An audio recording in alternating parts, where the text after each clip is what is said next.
Hello everyone, a big virtual hug to you all. Today we are going to explore the intricate anatomy of the website design and delve into how understanding the interplay between static and dynamic components can significantly enhance your journey as a web developer. If you like my content, do like, subscribe, and share your lovable comments too so that I will create more meaningful content for you.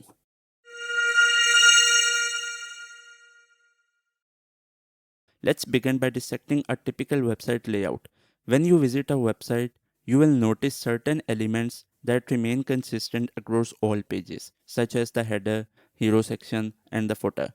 These are what we call as static components. They serve as the foundational framework of the site, providing essential information, navigation options, and branding elements that users rely on for consistency and familiarity. Imagine the header as the entrance to a building, guiding visitors to different sections of the website with ease. Similarly, the hero section, often featuring a captivating image or message, welcomes user and set the tone for their browsing experience. Finally, the footer acts as a conclusion, offering supplementary links, contact information, and legal notices.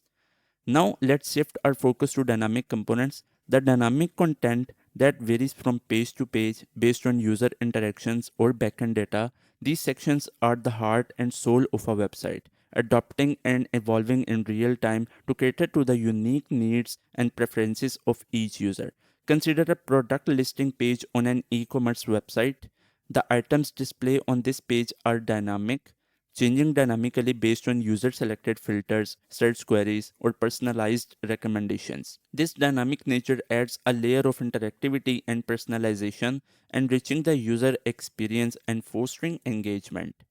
Understanding the distinction between static and dynamic components is paramount for web developers. It is not only influences the initial design and layout of a website, but also dictates how content is managed and presented over time. By grasping this fundamental concept, developers can make informed decisions regarding architecture, scalability, and performance optimization. Moreover, recognizing the dynamic nature of certain website elements empowers developers to leverage technologies such as JavaScript, Ajax, and server side scripting to create seamless and responsive user interfaces.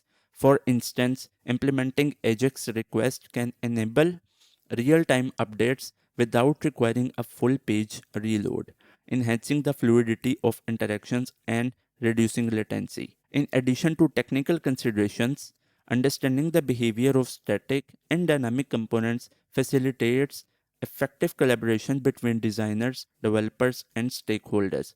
Clear communication regarding which part of the website are static and which are dynamic ensures alignment throughout the development process, leading to cohesive and harmonious outcomes. In conclusion, the distinction between static and dynamic components lies at the core of successful website design and development. By recognizing the roles and behaviors of these elements, developers can craft compelling user experiences that are both intuitive and adaptive. So, as you embark on your web development journey, remember to embrace the dynamic nature of the digital landscape. You just have to understand this, and your life will be very easy in the web dev journey. We will try to learn this one by one to understand all the things more in detail. We'll meet in the next video with the actual project and the code. And that is for this video. Stay curious, keep learning, and may your code be bug free.